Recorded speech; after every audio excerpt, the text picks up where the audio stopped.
Shalom, shalom, shalom, bien-aimés du Seigneur, nous rendons toute la gloire à notre Dieu qui est Père, Fils et Esprit pour ce nouveau mois d'octobre qu'il nous accorde dans sa miséricorde et dans sa grande compassion. Et nous le bénissons donc pour le privilège qu'il nous donne de pouvoir nous retrouver pour lui adresser donc ce culte prophétique-là. Donc, je voudrais, mon frère, ma sœur, au début donc de cette prédication, de ce message de la part de notre Seigneur, dans le nom de Jésus, je voudrais prier pour toi et pour moi. Alléluia. C'est un nouveau mois béni et c'est le 10e mois donc du mois de l'année. Et comme dans le livre d'Esther, la Bible dit qu'au 10e mois là, on a amené donc Esther, la jeune fille Esther, dans la maison du roi et elle a trouvé donc grâce devant le Seigneur et devant le roi. Donc je voudrais m'appuyer sur ce passage-là et déclarer qu'en ce nouveau mois, béni donc le Seigneur, donc tu trouves, alléluia, tu trouves grâce devant le Seigneur, tu trouves faveur devant le Seigneur, non seulement devant le Seigneur, mais également tu trouves grâce devant les hommes au nom de Jésus, de sorte que des portes qui restaient fermées à cause donc des œuvres des ténèbres là, ces portes-là s'ouvrent grandement dans ta vie et dans ma vie au nom de Jésus-Christ de Nazareth. Par la puissance du Saint-Esprit, je proclame que c'est un mois de victoire dans nos vies au nom puissant de Christ Jésus. Amen. Alléluia. Donc, je voudrais donc, alléluia, bénir le Seigneur pour cette opportunité, cette grâce, ce privilège-là, et de pouvoir encore écouter donc sa parole, sa parole qui est la nourriture de nos âmes. Tu comprends, mon frère, ma soeur.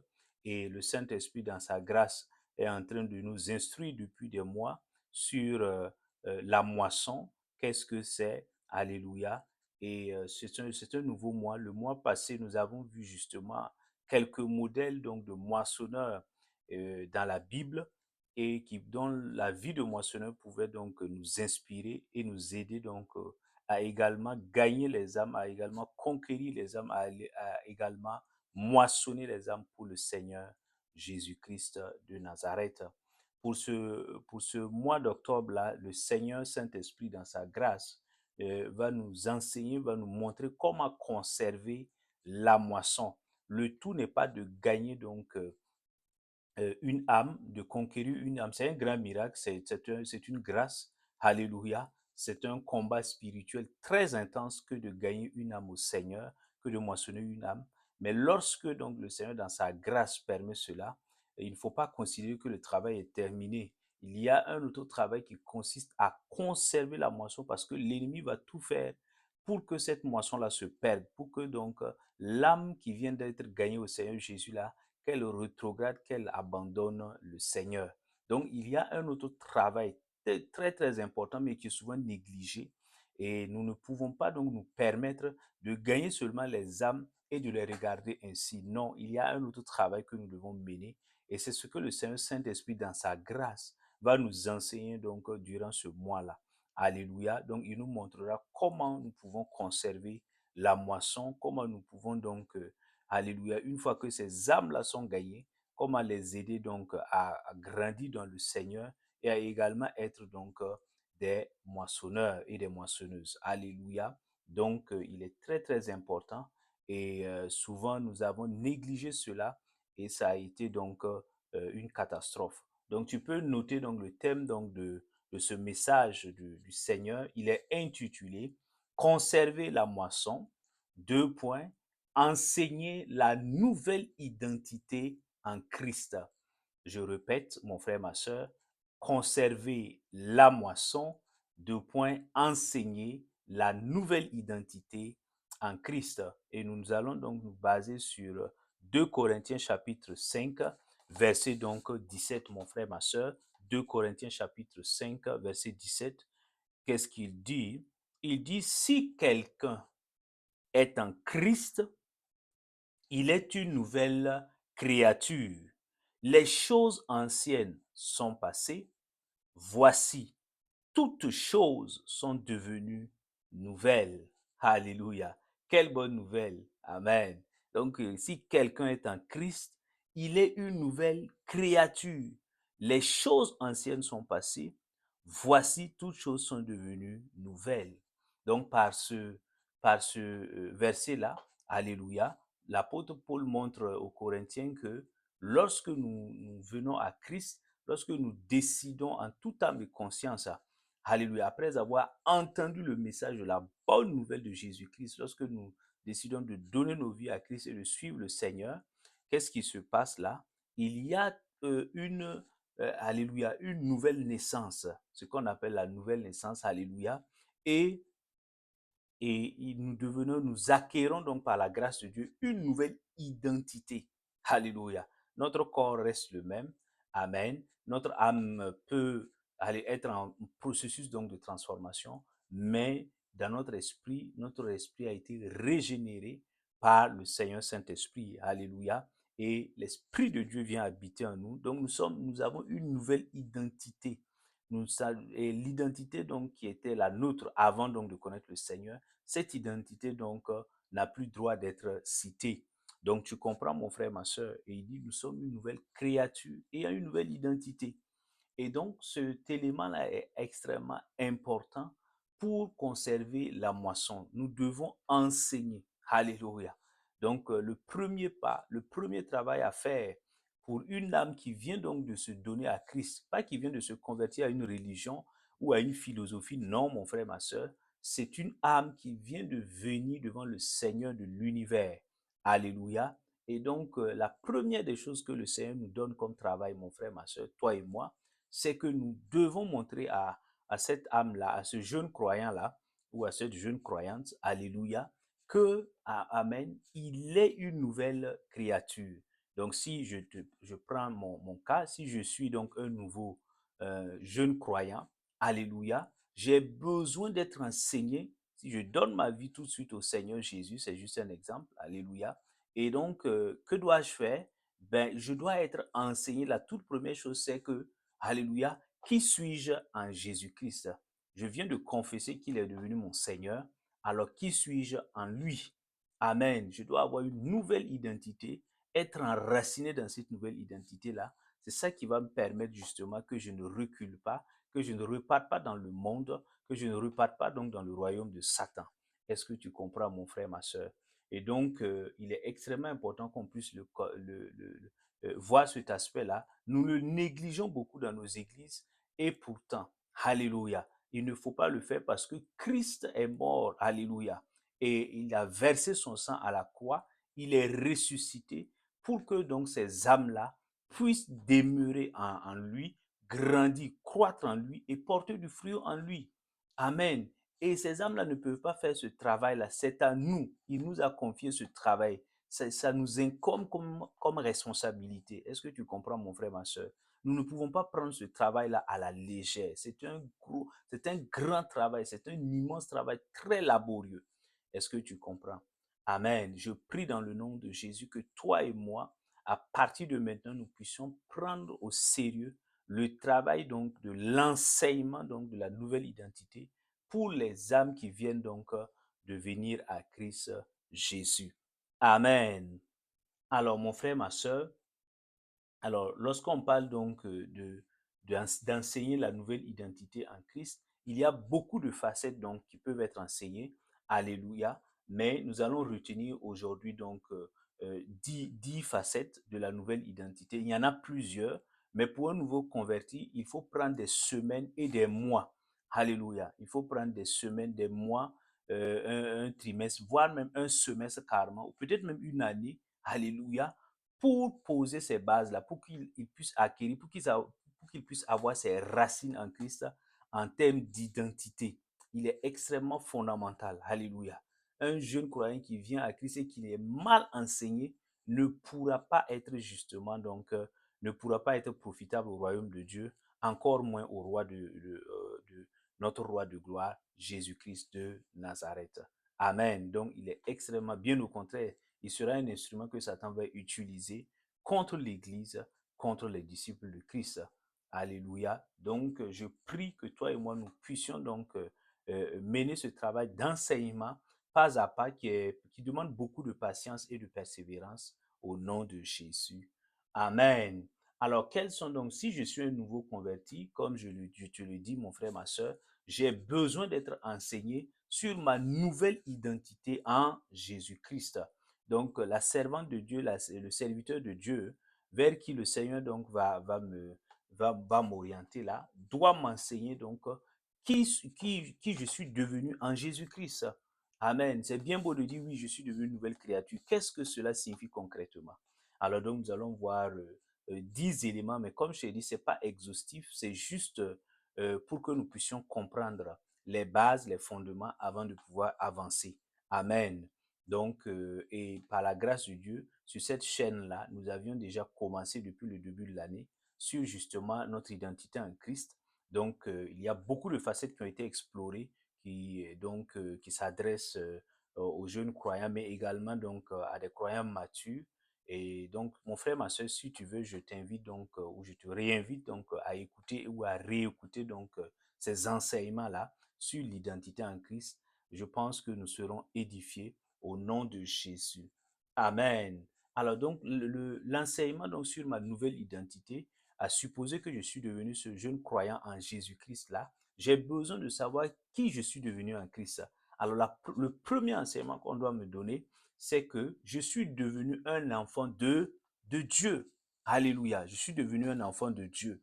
Amen. Et il est extrêmement important qu'on puisse m'enseigner, alléluia, sur le sens et les implications donc de cette nouvelle identité-là. Donc, Romains, et nous pouvons donc le lire dans Romains donc chapitre 8 là, mon frère, ma soeur, Romains chapitre 8, verset donc verset 16. Alléluia. Donc, qu'est-ce qu'il dit donc dans ce passage? Il dit, l'Esprit lui-même rend témoignage à notre esprit que nous sommes enfants de Dieu. L'Esprit, c'est-à-dire le Saint-Esprit, rend témoignage à notre esprit que nous sommes enfants de Dieu. Tu entends? Donc, dès que j'ai donné ma vie au Seigneur, le Saint-Esprit est venu en moi. Alléluia. Et il lui-même témoigne que je suis devenu enfant de Dieu. Et donc, on doit m'enseigner cela. Qu'est-ce que cela veut dire? Ça demande beaucoup, donc, beaucoup de jours, de semaines d'enseignement sur ce thème très vaste. Mais je te résume deux, trois idées donc, concernant cette identité d'enfant de Dieu. Amen. C'est que Dieu est devenu mon Père. Si je suis devenu son enfant, Dieu, j'ai peut-être connu Dieu dans le monde, dans d'autres religions, où Dieu n'avait pas donc ce statut de père dans ma vie.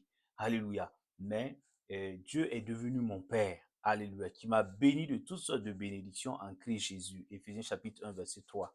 Tu comprends? Et il faudrait que je sache, peut-être que j'ai eu de mauvaises relations avec mon père terrestre, mais Dieu est mon père céleste qui est parfait, qui est responsable. Alléluia. Donc, mon père terrestre a peut-être pu me causer beaucoup de blessures émotionnel intérieur avec qui je n'ai pas de bonne relation. Mais une fois que je suis donc devenu enfant de Dieu, Dieu est devenu véritablement mon Père parfait, céleste et responsable. Et qui m'aime pour de vrai. Alléluia. Quelle bonne nouvelle. Et donc, Dieu est mon Père, il est digne de confiance, donc je dois lui faire confiance. Amen. Comme le dit donc Hébreu 11 là. Et je dois aimer Dieu plus que tout dans ma vie.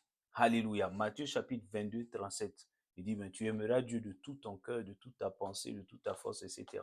Donc, on doit m'enseigner que Dieu est mon Père qui m'aime. Alléluia. Et parce que justement, il a démontré cet amour par le sacrifice de Christ à la croix.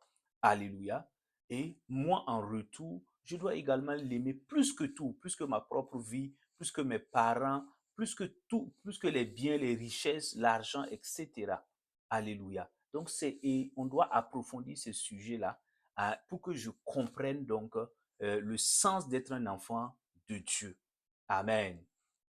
Je prie que nous puissions donc donner ces enseignements en tant que serviteurs de Dieu. Je prie également que si tu es un nouveau converti en Jésus-Christ de Nazareth, si tu es un jeune croyant, que tu puisses, alléluia, recevoir donc cet enseignement-là au nom de Jésus. Amen. Alors, deuxième facette de ma nouvelle identité en Jésus-Christ, c'est que je suis devenu saint et juste aux yeux donc de Dieu. Donc Dieu m'appelle juste et saint.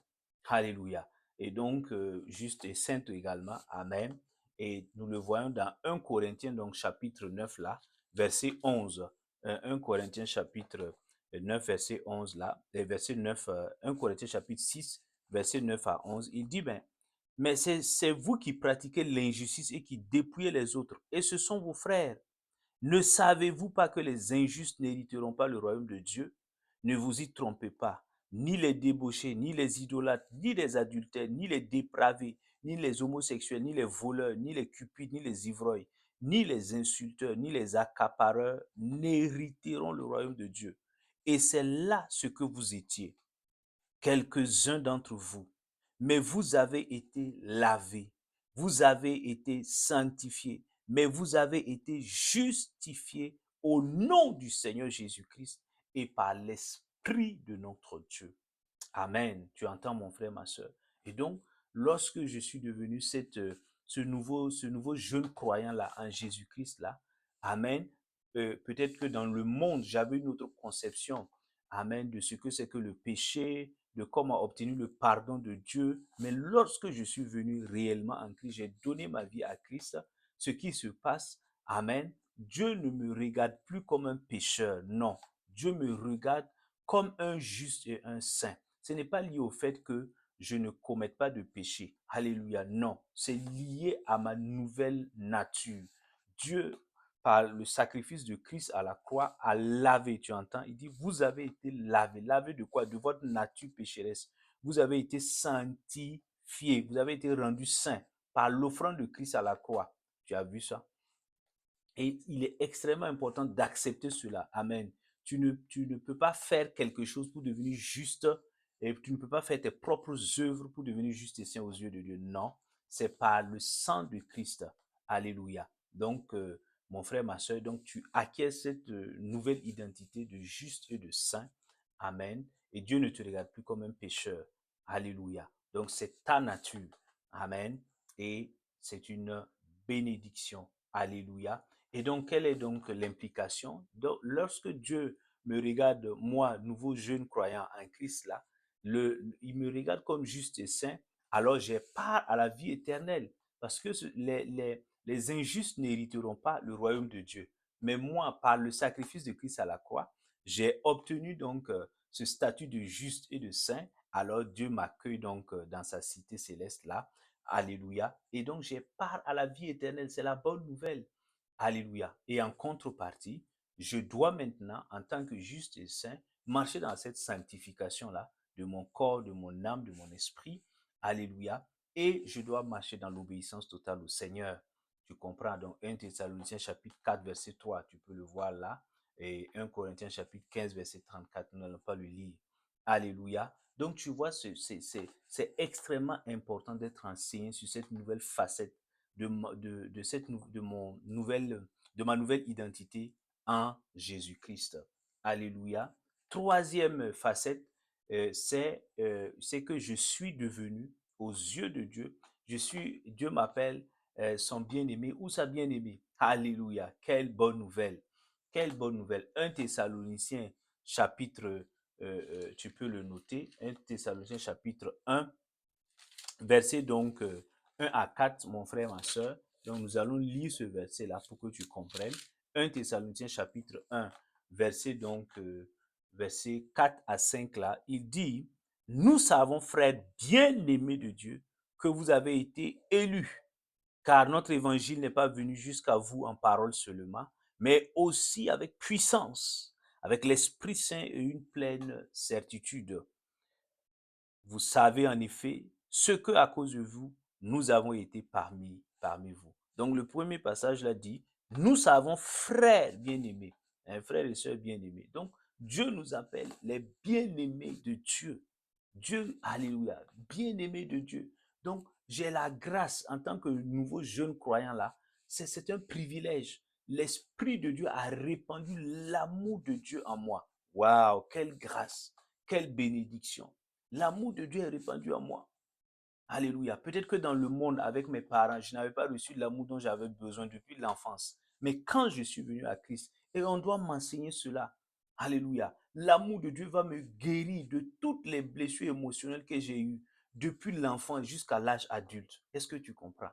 Mais si je ne reçois pas cet enseignement, je vais continuer à traîner mes blessures. Et je ne pourrai pas vivre la vie que Christ m'a réservée en lui.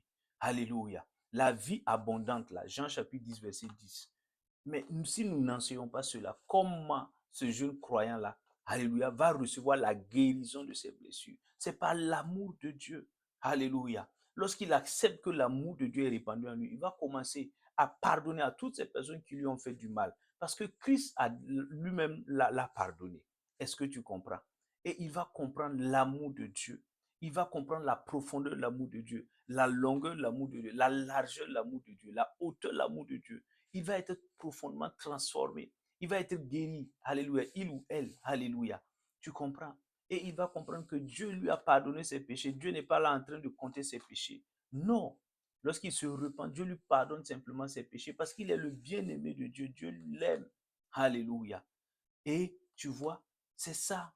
Et en contrepartie, là, en tant que bien-aimé de Dieu, rempli de l'amour de Dieu, qu'est-ce que je dois faire en tant que jeune croyant? Mais je dois manifester cet amour-là. Ce n'est pas l'amour humain. Je dois prendre l'amour que Dieu a répandu en moi à travers son esprit et le manifester aux gens de ma famille, à mes amis, aux gens donc de mon entourage, de mon environnement. Est-ce que tu comprends? Donc, je ne dois pas marcher avec la haine, le mépris, l'amertume, la rancune. Non, l'offense, non. Tu comprends? Mais c'est lorsqu'on va m'enseigner en tant que jeune croyant cette identité de bien-aimé de Dieu que je vais comprendre et mettre ça en pratique et voir ma vie être transformée et refléter Christ. Est-ce que tu comprends? Je prie qu'il en soit ainsi dans nos vies au nom de Jésus. Quatrième facette là, c'est la facette de disciple de Christ. Amen. Jean chapitre 13 là, mon frère, ma soeur, nous lisons Jean chapitre 13, verset donc 34 à 35. Qu'est-ce qu'il dit là-bas? Il dit, ben, je vous donne un commandement nouveau. Aimez-vous les uns les autres, comme je vous ai aimé. Vous aussi, aimez-vous les uns les autres. À ceci, tous connaîtront que vous êtes mes disciples, si vous avez de l'amour les uns pour les autres. Tu entends? Et donc, qui suis-je devenu en Christ là? Ma nouvelle identité. Alléluia. Je viens de donner ma vie à Christ. Je suis devenu disciple de Jésus-Christ, pas d'un homme. Je ne suis pas devenu disciple de X ou de Y. Non, non, mon frère. Je suis d'abord devenu disciple de Jésus-Christ de Nazareth. Alléluia. Et quelles sont les implications? La première implication, c'est que je ne dois plus vivre sous la peur parce que Christ m'a donné en tant que son disciple là l'autorité sur les œuvres des ténèbres. Il m'a donné la puissance sur les œuvres des ténèbres. Luc chapitre 10, verset 19, tu le vois. Il dit, je vous donne la puissance, l'autorité, la puissance pour détruire donc la puissance de l'ennemi. Alléluia. Et donc, je ne dois plus marcher en étant stressé que on va me faire du mal de manière par l'occultisme. Alléluia. Non, j'ai l'autorité. Alléluia. Sur les œuvres donc sataniques. Est-ce que tu comprends, mon frère, ma soeur? Alléluia. Et la deuxième implication donc de cette facette de disciple de Christ là, c'est que je dois maintenant, Jésus l'a dit clairement dans Matthieu 16, 24 là, il dit, mais si quelqu'un veut me suivre, qu'est-ce qu'il doit faire? Ben, qu'il renonce à lui-même, qu'il prenne sa croix et qu'il me suive.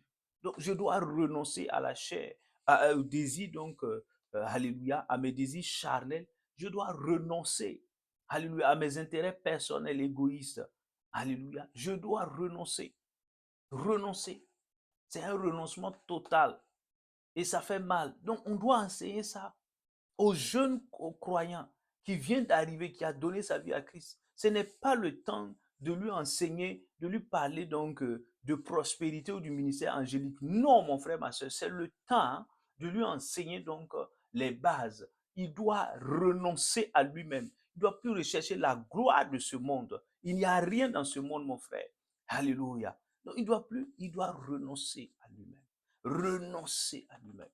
Alléluia. Et prendre sa croix, accepter donc certaines souffrances pour le Seigneur et suivre le Seigneur au quotidien. Est-ce que tu comprends? Mais c'est extrêmement important. C'est extrêmement important. Sans ce type d'enseignement, vous ne pouvez pas, on ne peut pas, alléluia, nous ne pouvons pas conserver la moisson. Alléluia. Satan viendra donc dérober la moisson. Il viendra voler ça. Alléluia. Or qu'il est écrit, ce n'est pas la volonté de Dieu le Père que l'un de ces petits-là se perde. Ce n'est pas sa volonté. Non. Christ est mort pour qu'il soit sauvé. Est-ce que tu comprends? Et que faisons-nous de ces âmes-là qui viennent d'arriver au Seigneur? Oh, je prie que le Seigneur nous fasse grâce, que nous puissions comprendre, mettre en pratique au nom de Jésus. Cinquième facette de l'identité nouvelle en Christ là, je suis là, devenu, lorsque je donne ma vie à Christ là, je suis devenu, on doit m'enseigner que je suis devenu une brebis du Seigneur Jésus. Oui, le Seigneur Jésus. Jean chapitre 10 là, tu le vois là. Jean chapitre 10, mon frère, ma soeur, verset 27, qu'est-ce qu'il dit? Il dit, Jésus dit, mes brebis entendent ma voix. Moi, je les connais et elles me suivent. Je suis devenu une brebis. Donc, Jésus-Christ est mon berger. Alléluia. Et quelle est l'implication? L'implication, c'est que je reçois le privilège de pouvoir entendre la voix de Dieu, mon Père. Waouh! Je ne suis plus seul. Et le psalmiste David le dit bien, je reçois cette grâce, ce privilège-là, de pouvoir être dirigé, conduit par le Seigneur dans toutes les dimensions de ma vie. Alléluia. Pour mon mariage, pour mon travail, pour tout, le Seigneur me conduit. Parce que je suis sa brebis. Donc je n'ai plus besoin de vouloir contrôler toutes choses, de vouloir maîtriser tout dans ma vie. Non, le Seigneur est au volant. Alléluia. C'est lui qui a le contrôle et c'est lui qui me conduit. Donc, c'est une bénédiction. Il dit dans le psaume 23, l'Éternel est mon berger. L'Éternel, il me conduit près des eaux paisibles. Alléluia. Près des eaux paisibles. Donc, le Seigneur me conduit. Alléluia. C'est un privilège. Et Alléluia. Il dit encore, le Seigneur, l'Éternel, il est mon berger. Et qu'est-ce qu'il fait? Je ne manquerai de rien dans le psaume 23, mon frère. Ça veut dire que le Seigneur, il est la source donc de provision de mes besoins. C'est lui qui est la source de mes ressources. Est-ce que tu comprends? Donc je n'ai plus, je dois travailler nécessairement, mais ce n'est plus mon salaire, ce ne sont plus mes activités qui sont la source. C'est Dieu lui-même qui est la source. Donc je dois être enseigné. Je dois être enseigné sur cela. Est-ce que tu comprends? Je ne veux plus m'épuiser, je dois continuer à travailler de manière intègre, de manière laborieuse, mais je ne veux plus compter, mettre ma foi sur mon travail. Alléluia. Donc le Seigneur, il est là, c'est lui qui pourvoit mes besoins. Quelle grâce! Quelle grâce! Est-ce que j'ai besoin de m'inquiéter encore que je n'ai pas d'argent, je n'ai pas ce... Non, je suis la brebis du Seigneur. Alléluia. L'Éternel est mon berger. Je ne manquerai de rien. Tu comprends? Et la contrepartie de justement la compréhension donc de mon identité de brebis, là, c'est que maintenant je dois me laisser conduire par le Seigneur, notamment son esprit, le Saint-Esprit. Parce que le Seigneur, il est mon berger. Je ne dois plus vouloir forcer le Seigneur. Non, le Seigneur dit d'aller à gauche. Moi, je dis non, je vais aller à droite. Non. Si le Seigneur dit d'aller à gauche, je vais à gauche. Même si je ne comprends pas pourquoi il faut aller à gauche. Est-ce que tu comprends? Donc, c'est ça. Il faut être enseigné sur ça. Sixième facette de ma nouvelle identité en Christ, c'est que je suis devenu fils, fille de Dieu. Quelle bonne nouvelle. Quelle bonne nouvelle. Galates chapitre 3. Tu comprends? Galates chapitre 3. Verset donc, Alléluia. Galates chapitre 3. Alléluia. Mon frère, ma soeur. Verset donc 26 là. Il le dit clairement là-bas. Verset 26. Il dit, car vous êtes tous fils de Dieu par la foi en Christ Jésus. Vous êtes fils et filles de Dieu par votre foi en Christ Jésus. Et on doit m'enseigner sur cette facette-là de ma nouvelle identité. Qu'est-ce que ça signifie? Quelles sont les implications? Waouh! Quand on dit que je suis devenu fils de Dieu, on doit m'enseigner que Dieu me couvre, Dieu me protège. Alléluia. Tu n'as pas vu ça dans Matthieu 4, 6. Là. Il dit, si tu es fils de Dieu, jette-toi. Il est écrit que le Seigneur enverra ses anges pour te protéger. Moi, je suis devenu fils. C'est vrai que là, il parlait du Seigneur Jésus, mais par ricochet, il parle également de nous. Tu es devenu fils. Tu as besoin de quelle couverture, mon frère? Tu as besoin de quelle couverture? Non, tu as besoin de quelle protection? Le Seigneur est là, il te protège. Il te garde, tu n'as pas lu. Il ne sommeille ni ne dort, ton Dieu. Il veille sur toi, il veille sur moi. Amen. Parce que tu es devenu quoi? Fils et fille de Dieu. Donc Dieu prend soin, il protège ses enfants. Il protège ses fils et ses filles. Quelle grâce! Alléluia. Et en contrepartie, on doit m'enseigner justement que cette nouvelle facette de mon identité-là me donne justement l'obligation de faire quoi? De chercher à faire uniquement la volonté de Dieu mon Père et d'oublier moi ma propre volonté personnelle.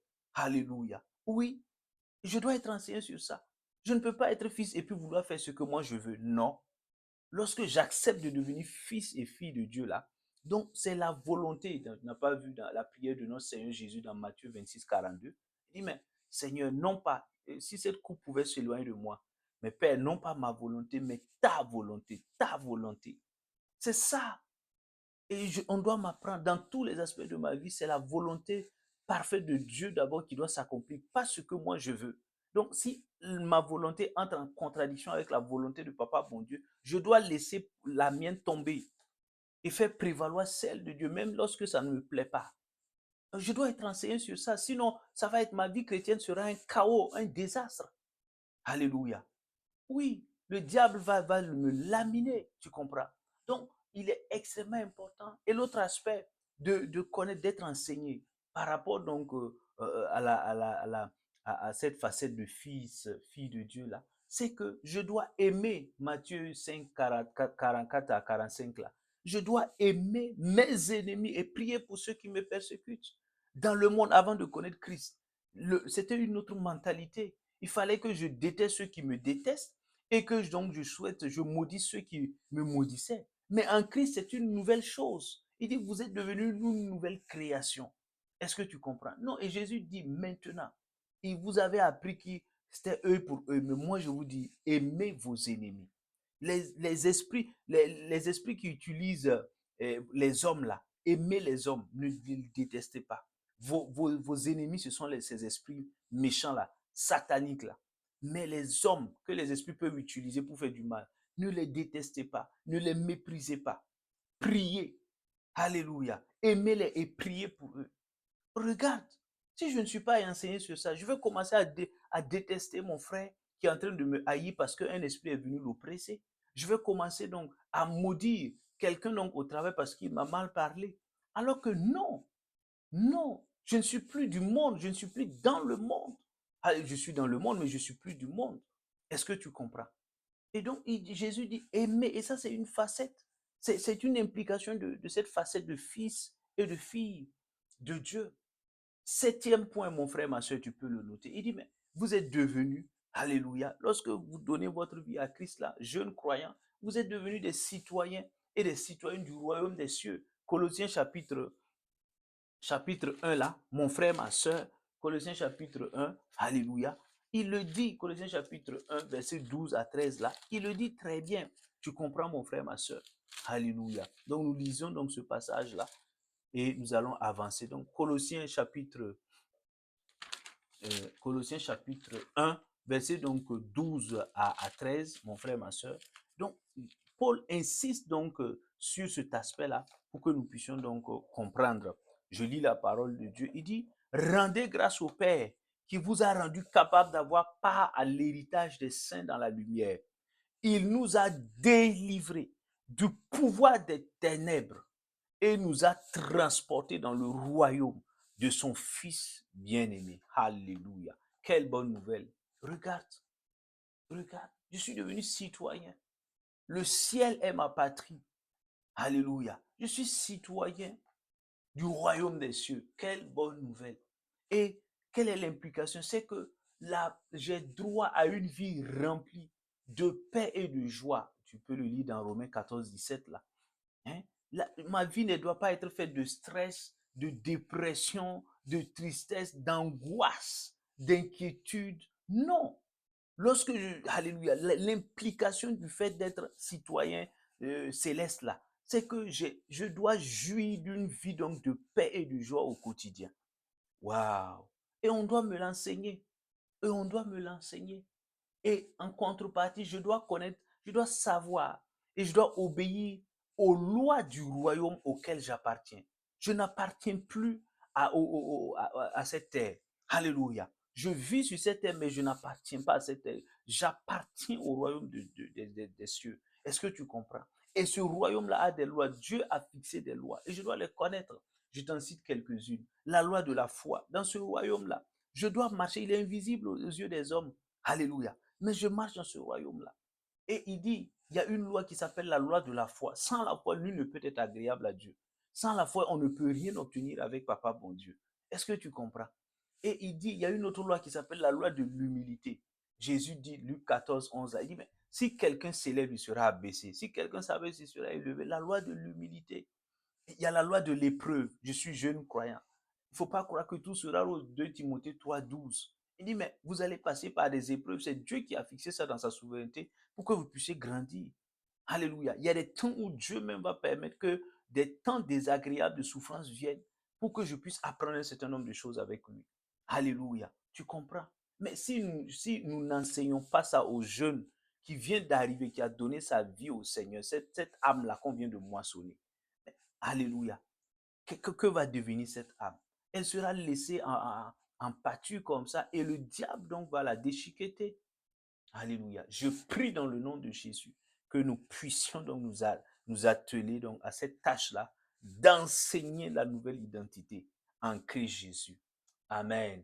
Et huitième facette là, nous devons, après plusieurs mois de suivi donc et d'enseignement donc avec ce jeune croyant là, qu'est-ce que nous devons lui enseigner maintenant après nous être rassurés.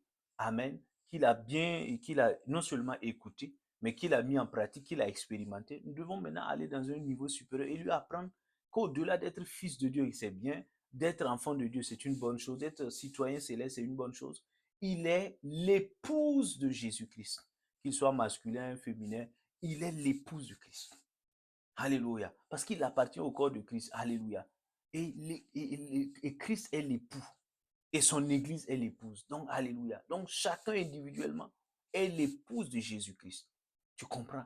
Et on peut le lire dans Ésaïe 54, verset 5 là. Et donc, et je suis rassuré. Si Christ est mon époux, je suis jeune croyant.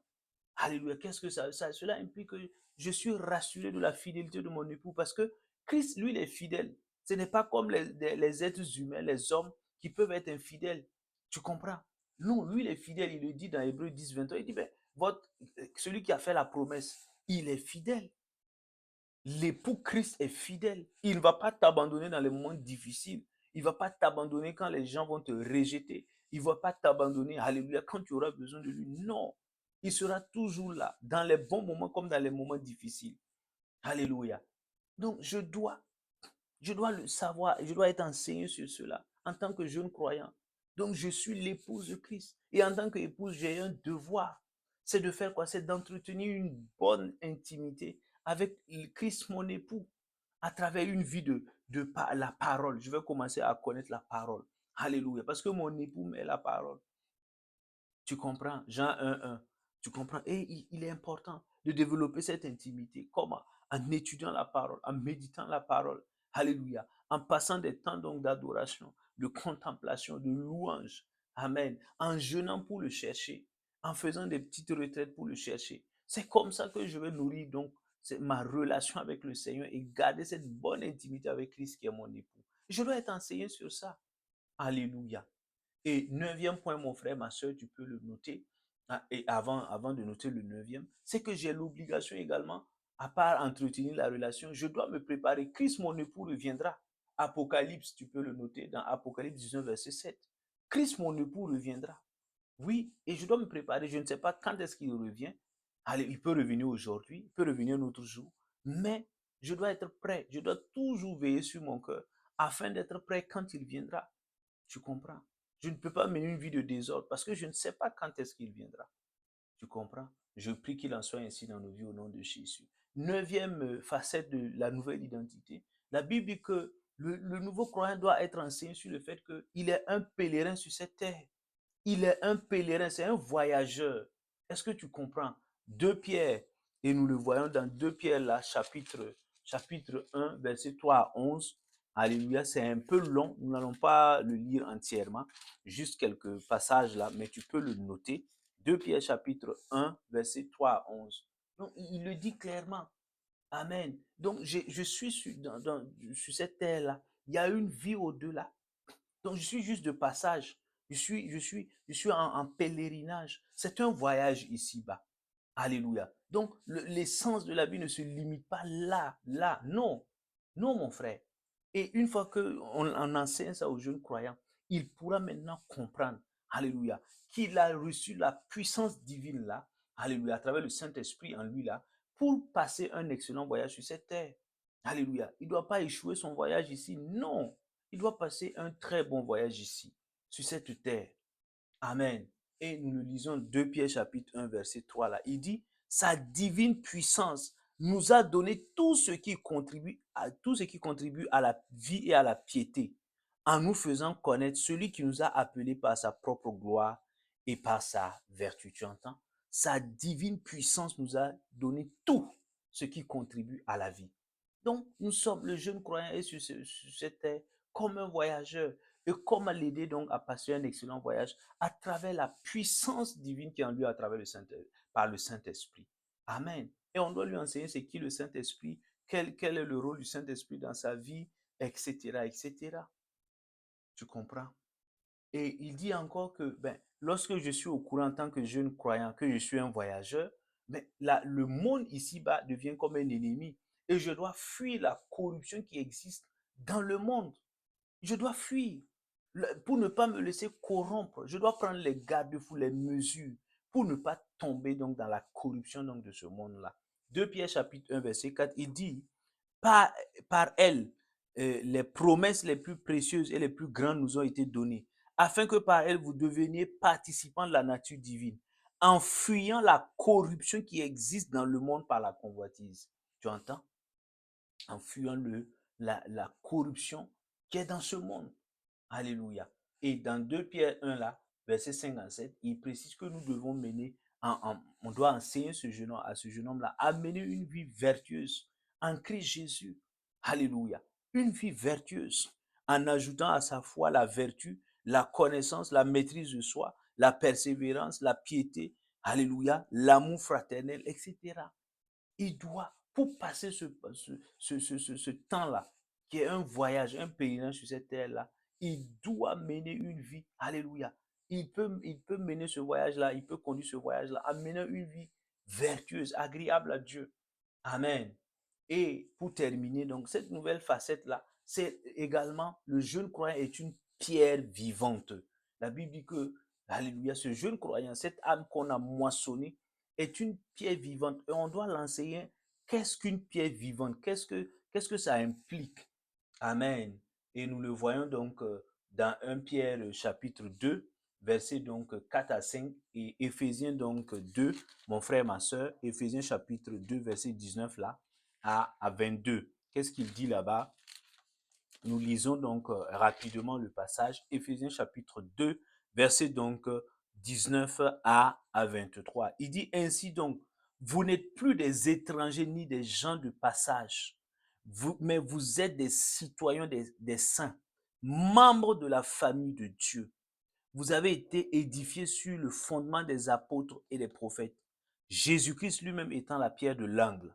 En lui, tout l'édifice bien coordonné s'élève pour être un temple saint dans le Seigneur. En lui, vous aussi, vous êtes édifiés ensemble pour être une habitation de Dieu en esprit. Alléluia, tu entends? Donc, c'est une grâce. On doit enseigner aux jeunes croyants là, à cette âme qui vient d'être moissonnée dans le Seigneur, qu'il a la grâce, alléluia, d'être un membre de la maison de Dieu. Quelle bénédiction! Il vient d'être un membre de la maison de Dieu. Lui qui était donc éloigné de Dieu, quand il était dans le monde, quand il ne connaissait pas le Seigneur, il appartient à la famille de Dieu maintenant. Est-ce que tu comprends? C'est un privilège, c'est une bénédiction. Et il doit être enseignant à cela. Peut-être que dans sa famille, on l'a rejeté, sa famille biologique, adoptive, et dans les groupes auxquels il appartenait dans le monde, on l'a rejeté, il a fait l'objet de mépris, de haine. Mais il faut lui enseigner qu'il n'a pas besoin donc de s'attacher à ces choses vaines-là, parce qu'il est désormais, par la grâce de Dieu et par l'œuvre achevée de Christ à la croix, il fait partie intégrante de la famille de Dieu, de la maison de Dieu. Quelle bénédiction! Et il doit maintenant, alléluia, en tant que membre de la maison de Dieu, bâtir de bonnes relations avec ses frères et ses sœurs dans la foi, en Christ Jésus. Alléluia. Oui, et il doit être utile donc dans la maison de Dieu en cherchant le Seigneur pour savoir, oh, mon appel ici, là, qu'est-ce que c'est? Dieu m'a appelé donc à être dans cette maison. Alléluia. Que dois-je faire? Est-ce pour aider les enfants? Est-ce pour aider les jeunes? Est-ce pour être une bénédiction en tant qu'intercesseur pour l'équipe pastorale, etc. Donc, Il faut être utile. Alléluia. Parce que nous sommes membres de la maison de Dieu. Et donc Dieu veut que nous soyons dans cette communion fraternelle-là. Et ce sont des choses que nous devons donc enseigner. Alléluia.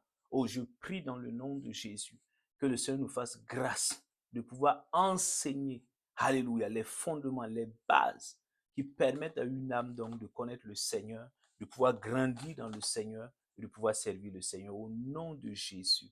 Je bénis ta semaine, mon frère, ma soeur. Je déclare que tu marches dans la victoire au cours de cette nouvelle semaine et tu as des témoignages d'action de grâce au nom de Jésus.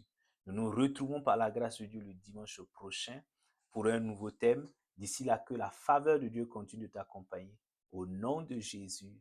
Amen. Shalom, shalom, shalom.